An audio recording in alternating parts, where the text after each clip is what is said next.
Hey girls, guys, gays, days, I love you, but be for real. Being chronically exhausted isn't normal. It's your body sounding off SOS alarms. Today I have a very special guest that I think may be too qualified to even be sitting next to me, but that's okay. She's a business owner. She is a women's health advocate. She's a doctoral candidate and a professor. On top of all of that, from an economic perspective, she's always investing in her community, whether it be like home ownership or through her volunteer activities or through her nonprofit. She is the blueprint, Netrina Kennedy. Pew, pew, pew.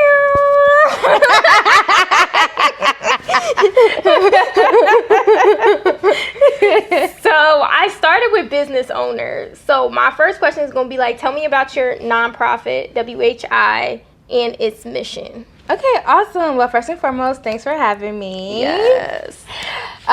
Let's see where to start. So WHI stands for the Women's Health Initiative, and I founded WHI in December of 2017. So we've been around for a little while now.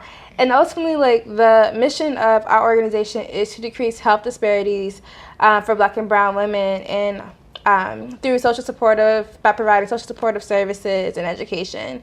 And so the goal is to get young women and older women, of course, anyone, to be able to thrive via social, economic, and racial opportunities. And so really kind of moving the needle in disparities and increasing opportunities for them. And so that could be anything from like access to education, access to health insurance, or even intergenerational support.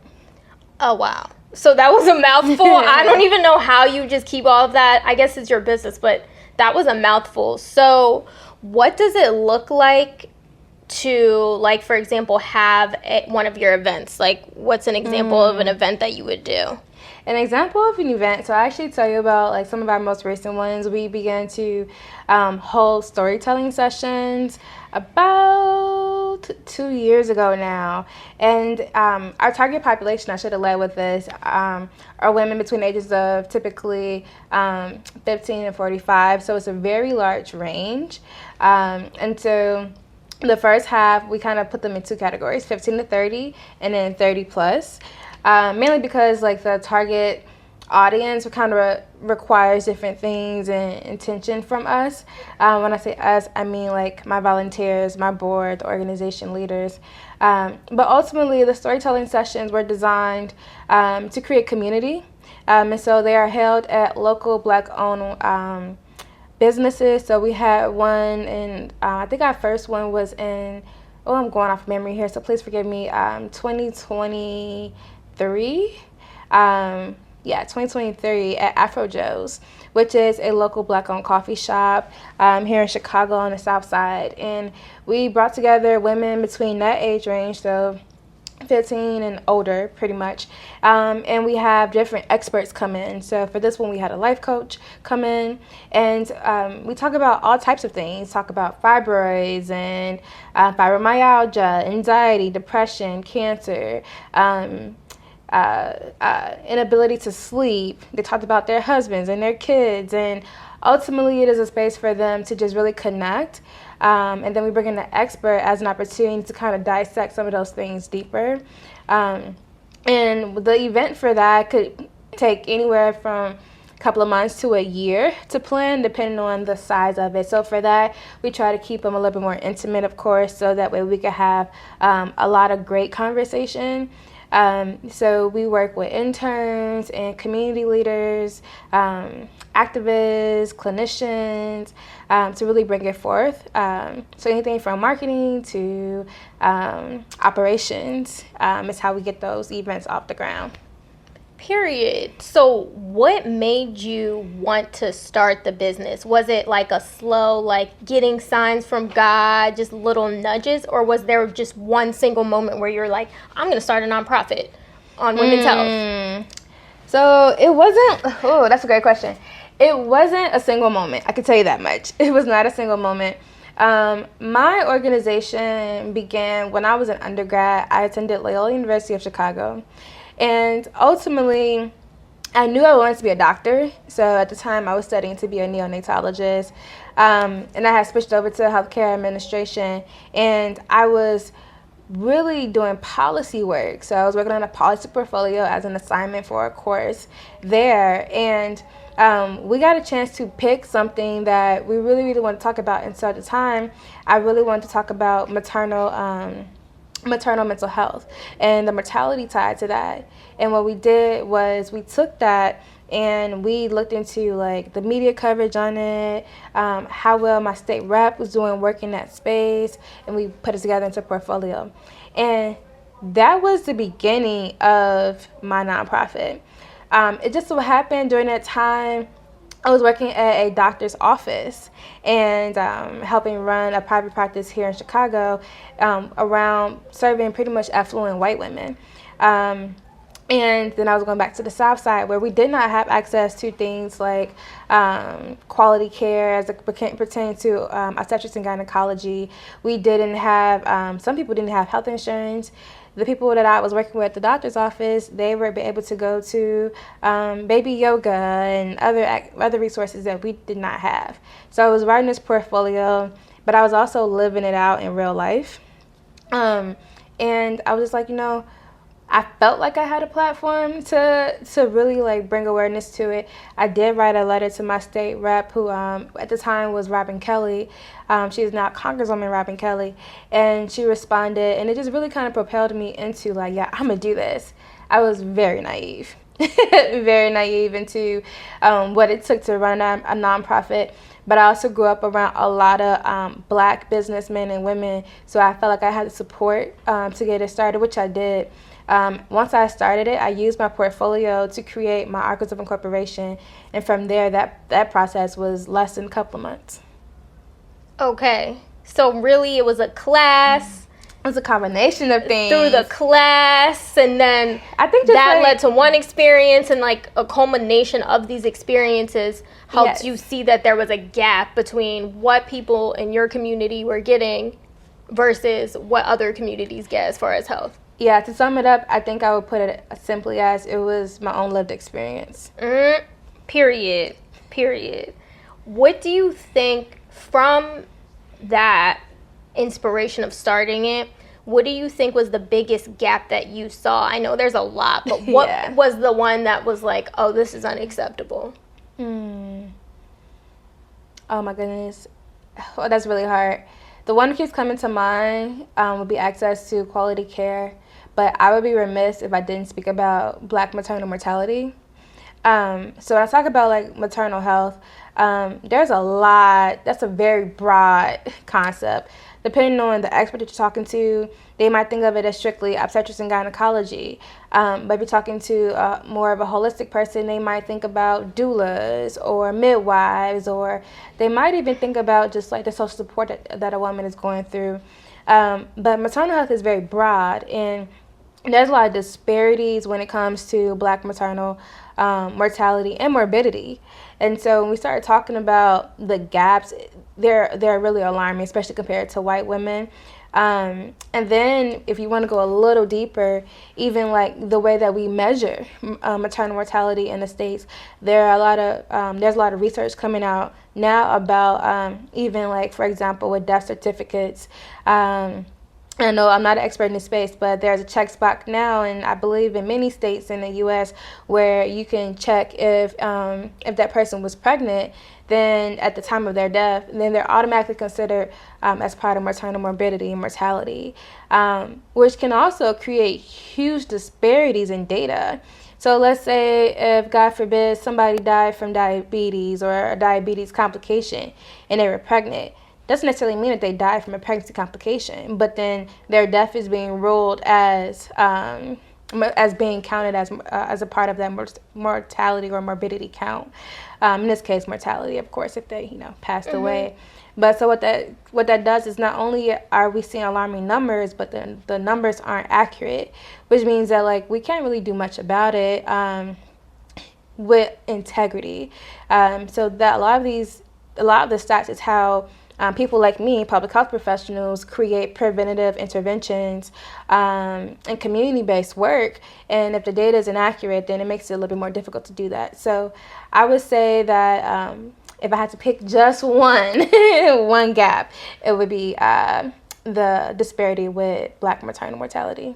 Okay. So I've heard for sure about the fact that, like, even if we're narrowing it down to just giving birth, like, Black women die at the highest rate. Maybe Native American is right behind it, but there's just not as many people who categorize as Native American to make the numbers as high. But yeah, like, I heard there's just very big differences between the races on just giving birth and, like, how dangerous it is for you to give birth. And I talk about that a lot with men, because I don't think they realize, especially like men of color, like, it is literally more dangerous if you are deciding to be with a woman of color for her to give birth than someone else. And, like, you have to be aware of those risks, just the healthcare system that we're in right now. Now, you said, like, a lot of your inspiration to actually start the nonprofit was based on your personal experience. What experiences have you had where you experienced, like, the lack of proper health care? So I'll be honest, because of the field I'm in, I recognize that I have a lot of privilege in this space. What is the saying, supposedly, when you know more, you do better. And so with me being more informed at a younger age, I feel like I had a lot of space to advocate for myself and navigate the healthcare system better. But as a Black woman, that does not make me exempt, right? But the biggest experience that I feel like I've had in healthcare is, I would say, the lack of coordinated care. So a lot of times, and I'm speaking very generally, right, there are great clinicians out here in great healthcare systems here in the U.S., depending on, what your experience is. You may see it differently. But we typically, here in Chicago, at least in my experience, we work in silos. And so you have OB-GYN here, you have PCPs here, you have gastro here, neurology somewhere else in the mix. And so as an individual, I found it very difficult to navigate that. And so I've had to advocate for myself numerous times. And I've had to learn how the system works, anything from health insurance and knowing, like, what my coverage is, all the way to, in some cases, understanding the billing and coding behind what it is I'm getting at the time, so I can make sure that everything is accurate and fair. But I've experienced a lot, especially being an entrepreneur and a student, like many other people. And you talked about stress and, like, the responses to the body very, very early on. When we began off this conversation, I've had anything from, like, ulcers to sleep insomnia to migraines. And so I've had to learn how to navigate it. And then as someone who takes a more holistic approach to my care, I've even had to go a step beyond to really advocate, like, hey, I don't want pills. Like, what are my options? How do I take care of this using my natural body or natural resources? And so I would say, like, that's been my biggest thing, is, like, taking a holistic approach and then making sure that there is some coordination of care across all the specialties. And what would you say as far as, like, when you started feeling symptoms of, like, the ulcers, even if you didn't know it was an ulcer, or, like, the insomnia, when you brought it to the doctor, what was their response? Like, did they validate you? Did they give you... So I would say with the ulcer, I was told I had an ulcer. And it was actually kind of funny, because I figured, I just have pneumonias. Often I feel like, for me personally, as a Black woman, my body could be screaming at me and I wouldn't know, because I'm always on the go. And so I'm like, oh, I got pneumonia, I'm sick. Like, just give me some antibiotics, I'll be on my way. And he was like, the doctor was like, no, like, you have an ulcer. And he kind of looked at me like, why did you think you had pneumonia? I'm like, I don't know, I guess I just diagnosed myself. But I have had an instance. So I was diagnosed with fibromyalgia a few years ago, and it took several years for that diagnosis. And I had got labeled as a hypochondriac. I had got labeled with all types of different things before we came to that diagnosis. And I think the best thing that I did for myself was like not accept no as an answer. Like, it is the clinician's job to help me get to the bottom of it. And so, to be honest, and I don't know how much people may know about fibromyalgia, but typically you have to have chronic pain in different regions of your body for a certain amount of time. And normally they test you for anything under the sun to make sure that you're not dealing with any other illness. And so in one particular year, I had did over 50 labs. And I had seen the doctor a good 30 to 40 times. And so I feel like when you're navigating things like that, it could be very discouraging. And so for me, it was just like trying to stay on top of, like, I'm not gonna accept like anything as an answer. Like, let's get to the bottom of it and not just, put me in a category. Let's figure out what is the root. Mm-hmm. Like, what is causing these things? You're saying, like, I have fibromyalgia. What the heck is fibromyalgia? Mm-hmm. And for those who may not know, like, there is no cure for fibromyalgia. I often say I feel like it's like the junk drawer of medicine. So, like, once you're not dying from these things, it puts you in this category. And so you have all these different people who have been labeled as fibromyalgia patients, but our experiences are very different from each other. And so you still have to get to, like, what is the root? Why is my nervous system dysregulated?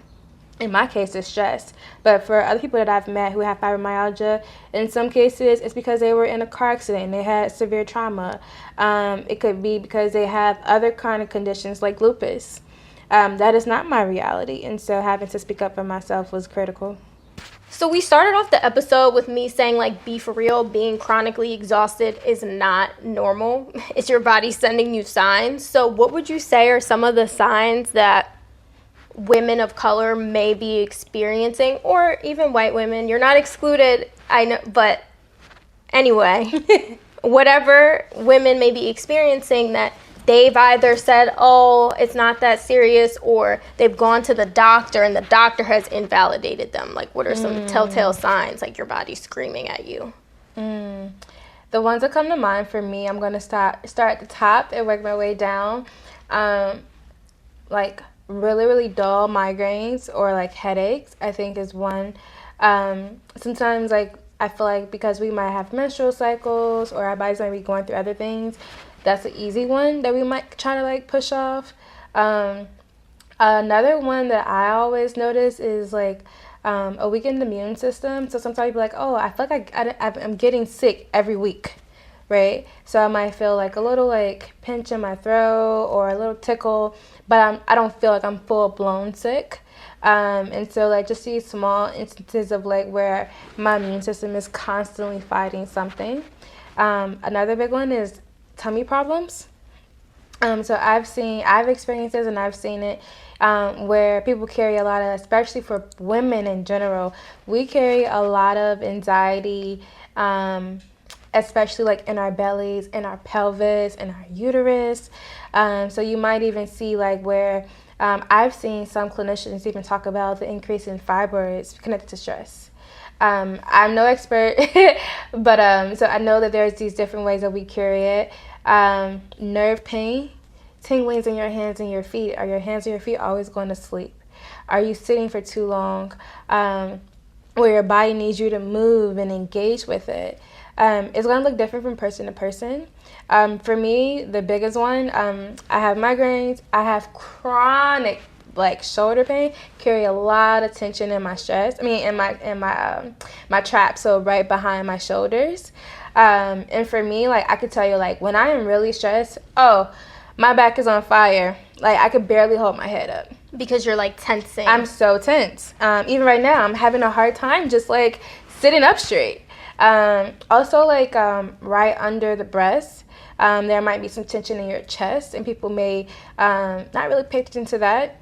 That was also one of the signs of that I had an ulcer, and I wasn't paying attention to it. I actually thought it was a symptom of my fibromyalgia. And they were like, no, there's a hole in your stomach. I'm like, oh, thanks for telling me. Right. Okay. when you were going down your list, I was like, I've experienced so many of these things.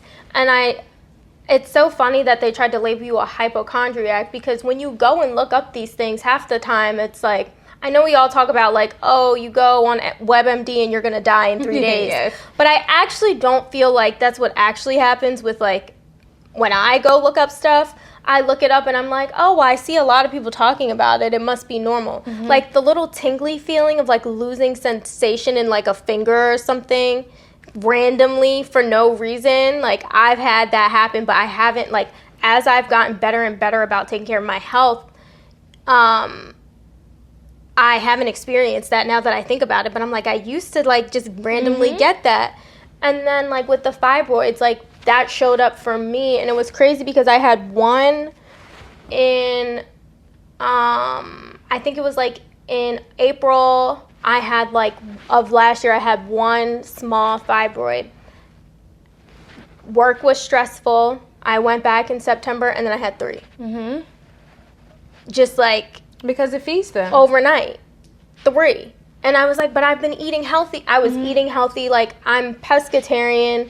And I only eat, like, wild-caught salmon. And, like, I eat other seafood, but not as often. Like, in my home, the only seafood I make is wild-caught salmon. Mm-hmm. And I don't really eat a lot of dairy. Like, I don't drink alcohol too often. But, so I was so confused of, like, how am I doing all the things, checking all the boxes, and I'm still increasing in fibroids? And it was, like, stress. And I think people gaslight you into thinking that stress is like, oh, well, that's fine. Like, stress is like, it comes with being an adult. Like, work is just stressful. Like, you have a job. Yeah, like, of course there's going to be stress. And it's like, yes, to a certain extent. But if it's to the point where I'm going and like a few months later I have triple the amount of fibroids that I had before. And for anyone who's not familiar, like, my understanding from my experience of having fibroids, not being a professional, is like, depending on the size that they get and where they're in your uterus, it can impact your fertility and things like that. It's not, there are a lot of fibroids that are benign, that don't matter. I don't want to say don't matter, but that you don't really have to worry about as long as you monitor it. But there's a good amount of them that's like, if they keep growing or shift the wrong way, you may not be able to have kids, or you can get pregnant, but your pregnancy is now a high-risk pregnancy because of where the fibroid is at. I have a history of fibroids in my family. I personally don't have fibroids. I was recently checked for them. But one woman in my family has over 11 of them, and one of them is sitting on, one big one is sitting on her bladder. So for a long time, we were wondering, like, why you keep having to go to the bathroom? Well, come to find out, there was literally a fibroid, like, sitting on top of her bladder. Then I had another woman in my family who actually gave birth to one of my cousins. And her whole pregnancy, she had fibroids, from my understanding. So they were kind of just, like, giving him company in the womb. And she had a healthy pregnancy outside of the fibroids, of course, and he is older now and has lived a great and fulfilling life.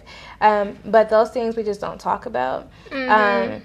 Even like when we talked about, like, some of the women in my community, when we had our first storytelling session, they were like, yeah, everybody wants to come into our neighborhoods and teach us about pap smears and tell us to get our mammograms and want us to get our HIV screening and STD screenings, but nobody wants to come in here and talk about, like, how there's no child care, there's no safe spaces for us to go and hang out, or how about, like, there's no investment, there's no grocery stores. You talked about, like, your wild-caught salmon. There's no grocery store around here for you to buy that.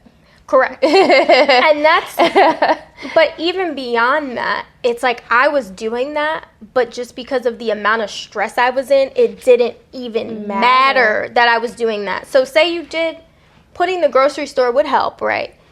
But say you do put a grocery store that's accessible, affordable, but you don't help with any of the other community issues, the fibroids, the fibromyalgia, the endometriosis, that's not going away. No, it's not. And I think, like, I agree with people that they say there's always going to be some level of stress, but if you don't have the tools to regulate your nervous system in response to, like, normal amount of stress, access is not not having access to things is not a normal amount of stress. But if you do become in a situation where it's like, okay, I've created better access for myself, if you don't know how to regulate your nervous system in response to stresses. And then, one of the things that we often talk about when we go out into community is, because one of the biggest things that we work on is, one of the problems that WHI is addressing is chronic stress caused by intergenerational trauma and racism. And that's like one of the biggest problems. Like, if you see anything on like our social media, our website, that's like right center for us. Because we can't talk about racial disparities, social disparities, economic disparities without talking about intergenerational trauma or racism, right? And there's a reason I bring that up, because there are different types of stress, which the average person in the community is not thinking about. There's a difference between toxic stress and chronic stress. An example that I'll give, that I had a clinician actually tell us, we did like a yoga therapy and mindfulness event, and we had a therapist and a psychiatrist actually talk about this, where toxic stress is going to increase so many different hormones in your body at one given time. Your normal stress with, you have to get up and go to work, you might get a little bit frustrated in rush hour traffic. That's different than someone constantly dealing with microaggressions at work, or someone constantly not feeling safe at home. Those are totally two different things. So if I am a Black woman who lives in the 60628 zip code in Chicago, which is the far south side, and there's no grocery store, I have no parking in front of my house, the cost of living is, I cannot afford it, I'm making $60,000 and I have 3 kids and I can't feed them, and they have to go to school in these poor areas, is that not toxic stress? Yeah. So when we talk about dysregulated nervous systems, that is happening every single day. And then you talk about perception of stress. That's a whole different topic. Because how I perceive my stress is going to be very different. I have people that I come into contact with and they're like, oh, this is part of being a Black woman. So their perception of it is different. Then I have some people and their resilience to it is totally different. So how you deal with it is also going to make you even more stressed or less stressed. Because for me personally, dealing with my fibromyalgia symptoms stresses me out. So it actually makes me more stressed. Dealing with my ulcer symptoms, I'm like, it's part of being a doctoral student. It'll go away. So how you respond to it makes a difference as well. It's really complicated. It's so many layers to this conversation. It is. Like, how you respond to it makes a difference. This is off topic, but on topic. It made me think of how strong, like, communities of color have to hold their faith. Because it's a coping mechanism. Not to say, I believe in God, so I'm not saying it's not real. But, like, we don't have a choice, right? Like, I think other people who may have more points of privilege have a choice on whether they want to choose to see that God exists or not, because they don't need to have that faith to survive. But I think in a lot of communities of color, and not just in the US, but like I think about like all the Catholic like South American countries and stuff like that, it is survival. Like, I have to believe in this God, because if I don't, like, my health is gonna go worse than what it already is. Like, it's gonna go down the drain. I might die genuinely if I do not hold this faith in a higher power. And I don't think people talk about that piece as well. Of like, I think there's always like the whole like, oh, why do Black people, Baptist church, spend all day in the church, haha. And it's funny, like, the jokes are funny. But at the end of the day, well, if I'm in country bumpkin, Georgia, and I don't have a grocery store, I don't have anything around me, and I have a church that I can be in my faith all day on a Sunday, I'm going to have to go if I would like to live a life that's like somewhat It's so many things I have a response to. Because we could talk about this all day. This is the stuff that like really gets me excited because I feel like we're not having these conversations. And in the Black community, you got to think about this. And I'm not one of the people who speak for the whole Black community. But what I will say in my worldview of the Black community, when you talk about like how this is what we have to do, this is where the whole intergenerational trauma comes into WHI's framework. When we talk about trauma, we're not just talking about mental health. Let's go all the way back to slavery. Let's go all the way back to like what our ancestors had to deal with and how much of that has carried into today's society. How much of those social norms do we still hold on to? How much of that impedes our ability to navigate health policy? One of the biggest things I talk about is this concept of epistemic justice. There are a ton of experts out there that you could read up on, but the whole idea of epistemics is you are a knower in your own lived experience. And so when we start talking about Black women's voices, or even just women's voices, take out race and ethnicity, women's voices as it relates to policy, we just seen them roll back Roe versus Wade. We're seeing like policy take place in a different way in decades than we have in, over years. But let's go back to slavery. These are things that we've had to constantly endure, our ancestors and their ancestors and their ancestors. And so when we start talking about going to the doctor and advocating for ourselves, why would I advocate for myself if historically nobody has listened to us? Mm-hmm. How much of that am I carrying? We may not without even knowing it. Exactly. So that's where the whole idea of intergenerational trauma comes from. And then in our communities, we listen to our grandma. We have these norms that we don't even see as an asset to us. The example I give is Sunday dinner. So like I know so many Black families, including mine at one point, had Sunday dinner. Well, where did that come from? Back when we talk about people getting collard greens and cooking, well, at one point, those were our ancestors eating leftovers from the meals that they made for their masters. And so when we start bringing that into today's society, well, now our Sunday dinners have turned into spaces where that's the only time in the week where we can sit with each other and communicate about things that we're going through. So that's the whole point of us having those storytelling sessions. Like, let's get back to that. Like, we are knowers in our own experiences, and which means that at some point we are an expert. You can't tell me about what's going on in my body because you don't live here. Mm-hmm. Yeah. You don't live here, and you don't have, like, the generational, depending on who you are, like, trauma of whatever my lineage has been through. I had gotten an Akashic Records reading a couple years ago, and the woman who did it, she was like half Puerto Rican, or maybe she was full Puerto Rican, but she was telling me like she used to experience like very debilitating periods. Mm-hmm. Couldn't get out of bed, like couldn't move, like nothing she could do, as if like she was disabled, mm-hmm. Physically disabled.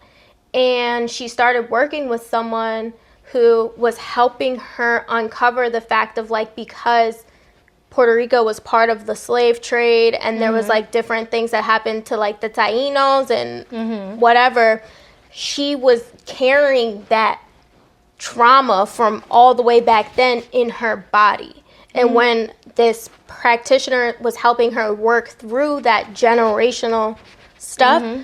now her periods are manageable. Are they perfect? Because mm-hmm. has she done like Western medicine on it? No. Mm-hmm. But she's like, now I'm able to like at least just like sit on the couch, watch TV, mm-hmm. eat. Like it's manageable because I've worked through that piece of the generational things that I've carried in my body, which is crazy. I don't think people talk about the fact that we inherit our mom's trauma or stress mm-hmm. or whatever that she had going on. Like, how do people not?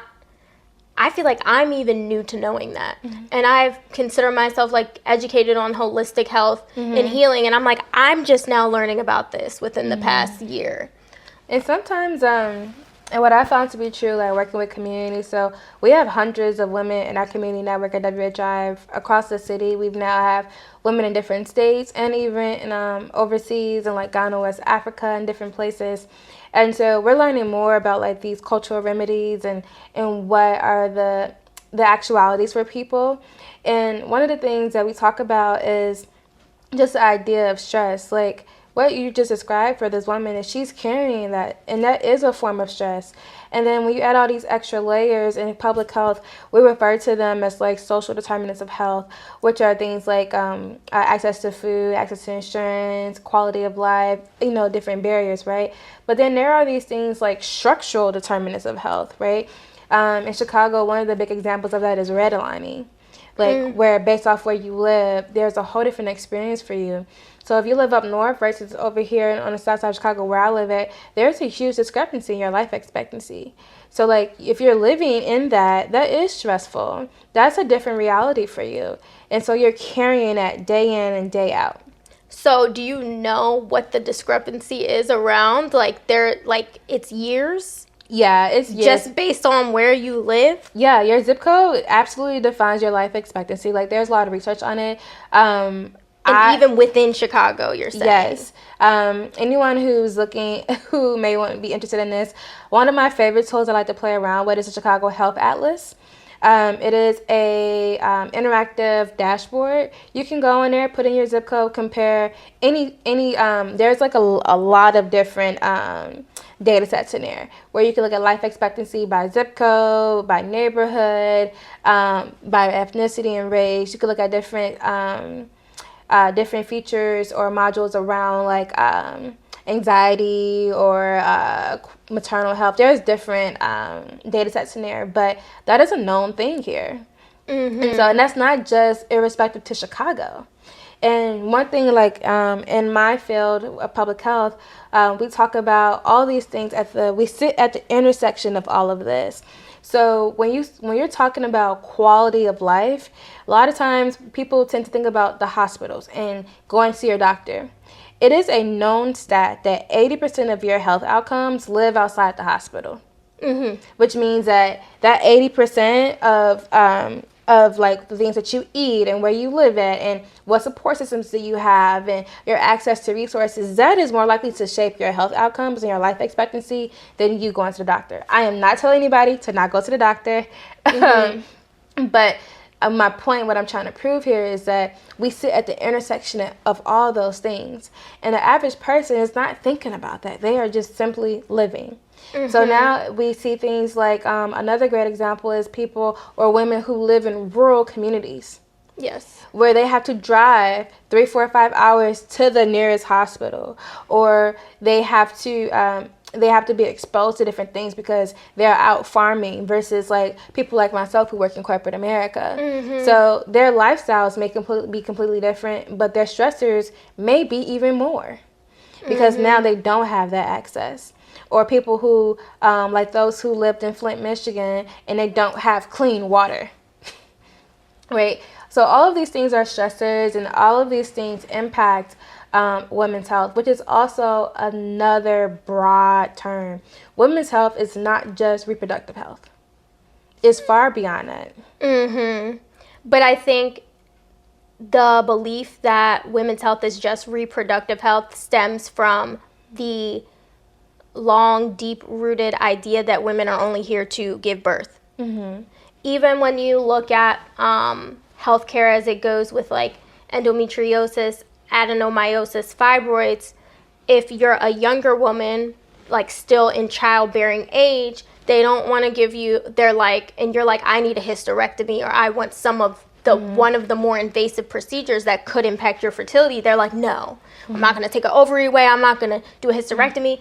You won't be able to have kids. Even if I went to them and I said, I know I don't want to have kids, they'll be like, no, you might change your mind. Like, I'm not doing this procedure. I could tell them every day my pain is a 10 out of 10, and this is real stuff that people have gone to them and said. And they'll be like, oh, no, because we need to save your fertility.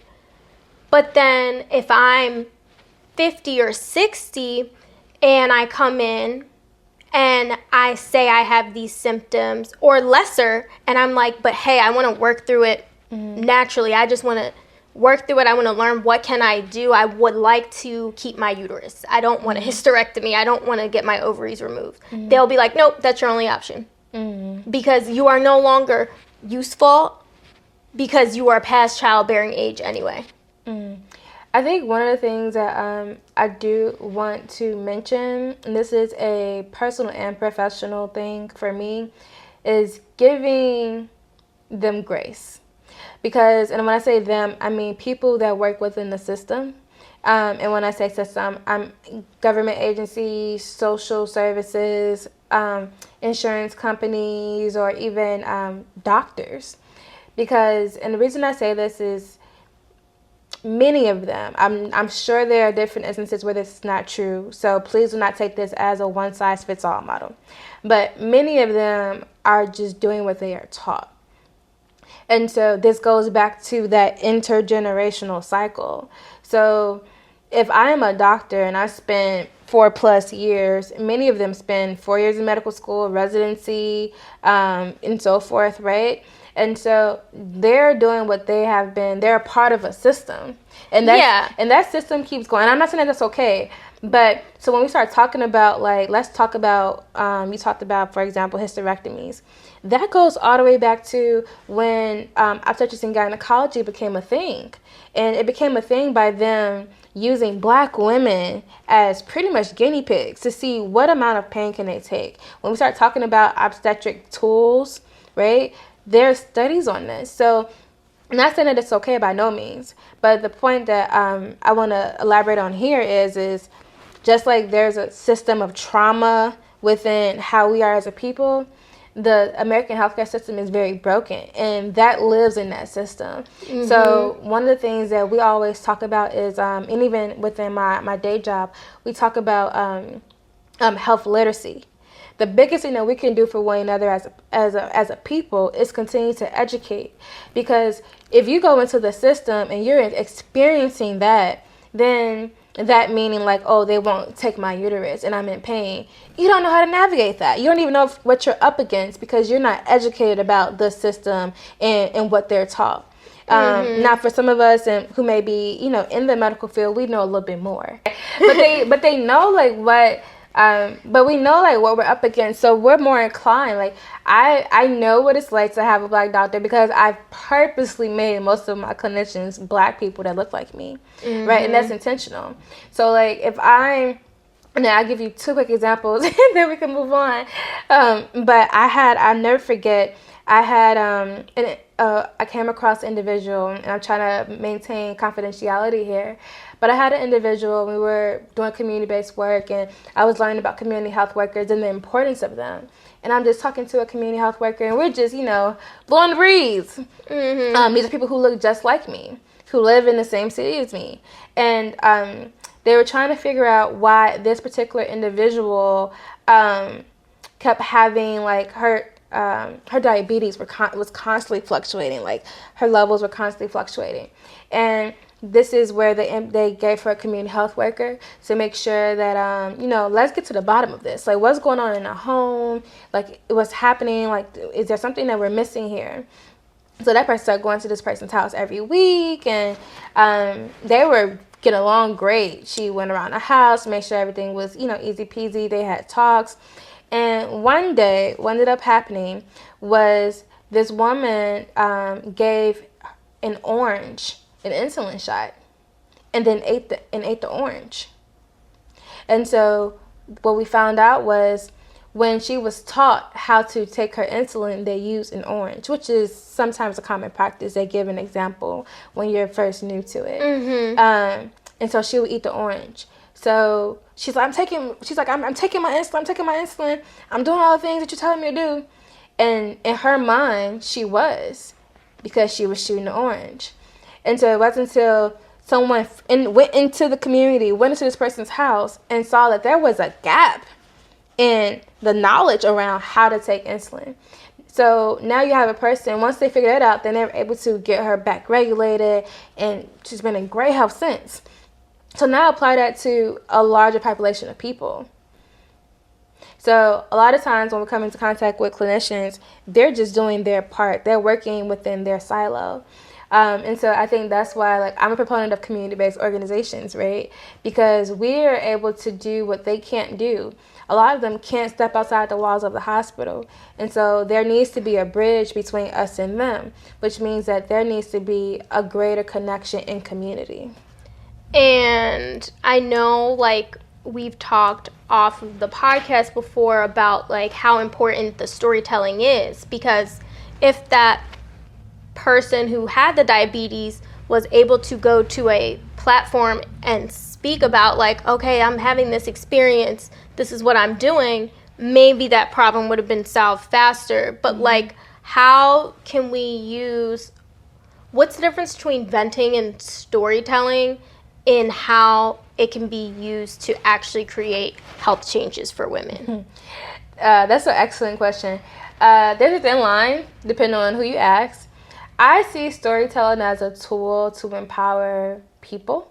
I work at the intersection of systems change, so a lot of my work has been in the women's and reproductive health space, but as relates to policy. And I spoke very briefly about epistemic justice, which I'm a proponent of, right? So we are knowers in our own experiences, and that accounts for a lot when it comes to policy change. We can't make policy change if we are not aware of the data. And historically, we've used, when I say we, I mean like society and people, we've used quantitative data, right? Number of deaths, number of people who may be diagnosed, or, you know, things like that, which is excellent. But the stories, which is qualitative data, some people might consider it qualitative data, when you connect that to the data, we could tell a larger picture. So the example I gave is they saw her levels through her labs, right? That's quantitative data. I could run that all day.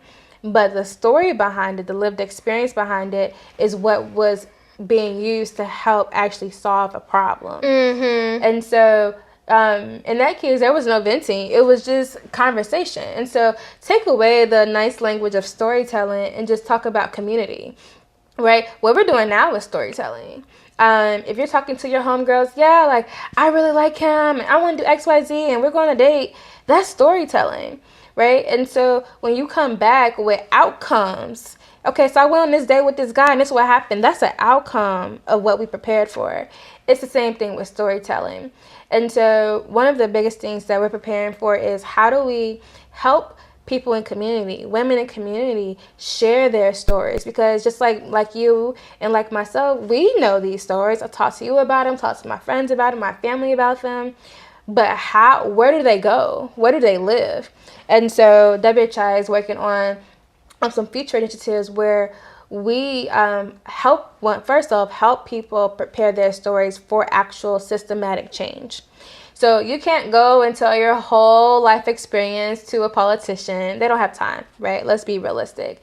You only got 15 minutes with your doctor, right? And so that means that you have to be able to tackle, and well, first off, tap into what part of your story do you feel actually can make a difference. That's the first part. Because what bothers me, what wrestles with my soul at night is different than yours, right? And so where can I make a change? That's the first part. Second of all, what part of my story can I use to help bring awareness to that problem, to get to actual change? And so you have to be able to communicate that effectively. So that's the first part of like where we're going with our next initiative is like, how do we help women get to that place where they're comfortable and feel like they can do that effectively? The second piece is we actually have a lot of assets in our community. So a lot of times we try to go outside our community to make the change, and a lot of times there are people right here that actually are making change. And so how do we do that together? And so that's where the storytelling sessions come in, right? You might be sitting across the table from a politician. You might be sitting across the table from a community activist or a business owner or an educator. And so we all have an opportunity to use our skills and gifts. And so taking your stories and being effective with it But now let's put them in front of people who actually have the power, the decision-making power. And so that's the biggest thing. I love storytelling. A lot of my research moving forward, I'm preparing to do more in the storytelling space. But it all comes back to, like, I am a knower. And what do I do with that? Period. So really, through WHI, you help women, amongst other things, have a platform to tell those stories and also teach how to tell the story, know what their story is, be aware of it. Okay. Yeah, because, like, my whole thing is, like, running my mouth. Like, I really think running my mouth is making a difference. I really feel like that. And it's funny, I yap. But at the end of the day, to your point, it's storytelling. And if it gets in front of the right person and I have an advocate to help me get in front of the right person, I could be making someone else's health experience so much better. And then here's another thing. We actually put out last year, we put out a social media survey on TikTok and Instagram. And we asked, you had to identify, like, as a woman, of course. So there's ways that we did that. And so ultimately, we asked women across social media platforms, do you feel like if you told your story that it would empower you, like you as a person? And almost unanimously, everybody said yes. Then we asked, well, do you feel like if you told your story to another woman, do you feel like you can help empower that woman and help them improve their health? And they said yes. It was almost unanimous. The third question was, do you feel like your story has the power to make systematic change in the healthcare system? And it was almost unanimous no. And so that's where all of this work kind of stemmed from. It's like, we have these stories, we have these experiences, and we don't feel like they have the power to make change. And when I'm saying change, I'm talking about in the healthcare system, in the hospitals, in policy. I'm talking about in community. And so what do we do with that? And how do we move forward with that? And so I'm really excited about the work that we're going to be doing moving forward. Ultimately, before I wrap up on this piece, one thing I'll say is a lot of times these systems don't understand our experiences. They don't understand community, right? To your point earlier, they sit from a place of privilege, or they just are untouched, like they don't have to. And then the people in the community, and I'm speaking very high level, does not apply to everybody, but they don't understand how to navigate the system. And so where my organization comes in is we sit in the middle. We help connect the two. And so one of the biggest ways that we found that to be true is by, instead of saying, hey, we're going to come into your neighborhood, into your homes and tell you what you need, no, you're going to tell us what you need and we're going to help you get there. And so the only way we could do that is by giving you a voice. You could be at the table, but if you can't speak while you're there, it's meaningless. And speak in a way that the healthcare or political people can understand. Exactly. Because I know I had to work, and I still am working, to speak in a way that people who aren't in my community understand. Like, you may not be able to tell now, but, like, Philly has such a strong accent. We have words that are only Philly words. Yeah, like, what's that one word? John. Saudi. Like, do you use Saudi? No. Okay, yeah. But when I went to Philly, they kept calling me, hey, little John. I can't say it. They did? Yeah, it was like, I had to ask about, like, what does it mean? And I kind of feel like it's like our version of, like, shorty here. Yeah. But it also could be for, like, an object, right? Like, John I could be like, pass me that John, and I'm talking about the mic case. Like, it could be anything, but if I'm saying, like, oh, hey, little John, like, it's like, you a John, like, the John, it could be like, or, like, if I'm talking about a girl, like, the John that had the blue hair. Like, the bitch that had the blue hair, you know, like, whatever. Like, it's just I don't even know grammar, like, with that adverb. Yeah, whatever. I don't know. It's a noun, but it could also be, like, an adjective. Exactly. But, yeah, like, we have our own terms. Like, even how we spell things, like, in text is different. And I've had to learn, like, okay, if I'm speaking to this group of people, like, I need to use different language, or I need to write this a different way even. Like, even my writing would be different, the way I structured my sentences. So I think, like, to your point, like, I could have a story and I could be confident in my story, but if I say it in a way that's not going to be received to certain people, it's like I done wasted my breath. So yeah, I definitely love that, because I definitely was one of those people who said, I don't think that my story can make systemic change. Are you took the survey? I think I remember those questions, so I had to take the survey. And yeah, I definitely think I said, like, no, like, I can help other people.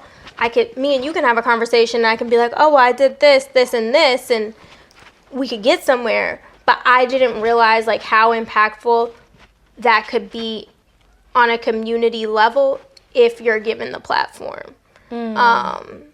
So I love that your organization does that, and that you are helping people feel empowered by their story. Even if it's not a good story, it's like, it almost makes me feel like my story has a purpose. My story has a purpose. And everybody does, and everybody's different. Like, even when you introduced me, you talked about many layers, right? Like, professionally, I wear many hats, but socially and personally, I wear a whole different set, right? And so, depending on who I'm talking to, that story is going to look very different. Or the parts of my story that I want to share is going to be different.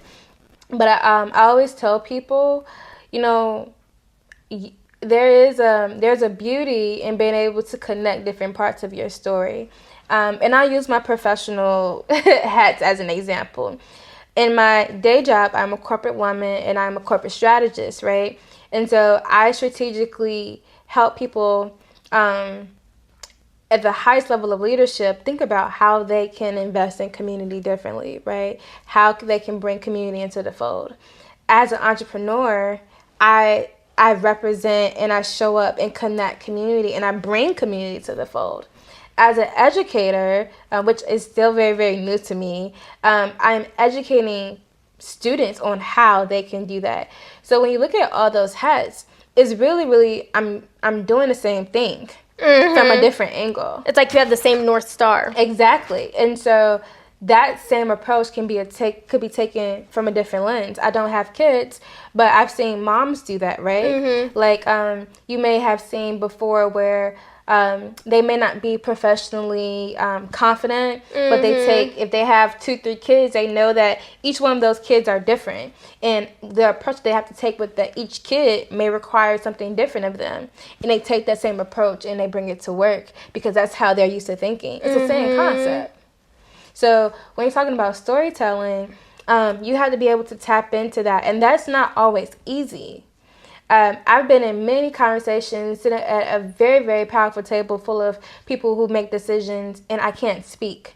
And so it's humbling when you can't speak, because you also have to be able, when you do get that chance, you have to be able to come precise.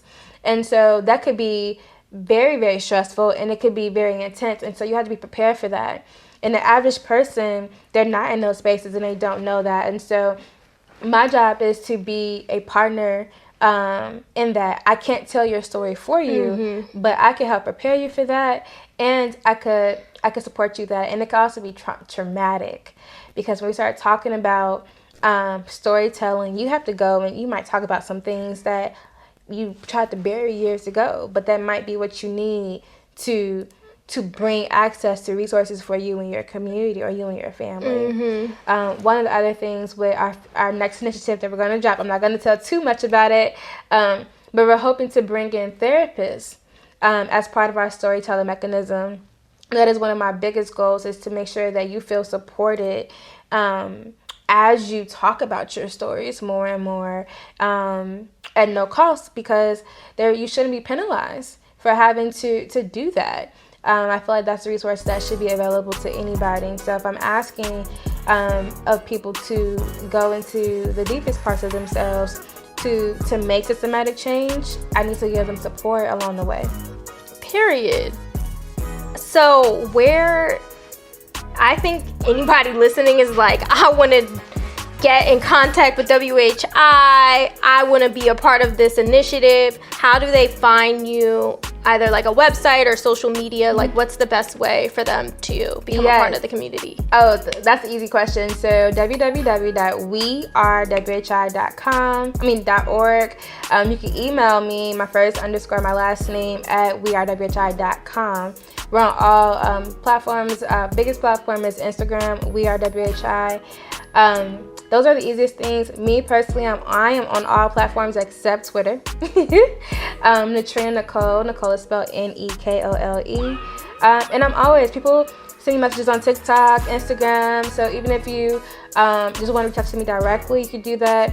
I also have volunteers. My organization is completely volunteer based. That also manages all of our communications. And so there's always ways to connect with WHI. If not now, definitely in the future. Period. I love that. Okay, so we're gonna put all that information in the episode description. Okay. So if anyone couldn't write it down fast, it'll be there. Just hit the description box and you'll see her information.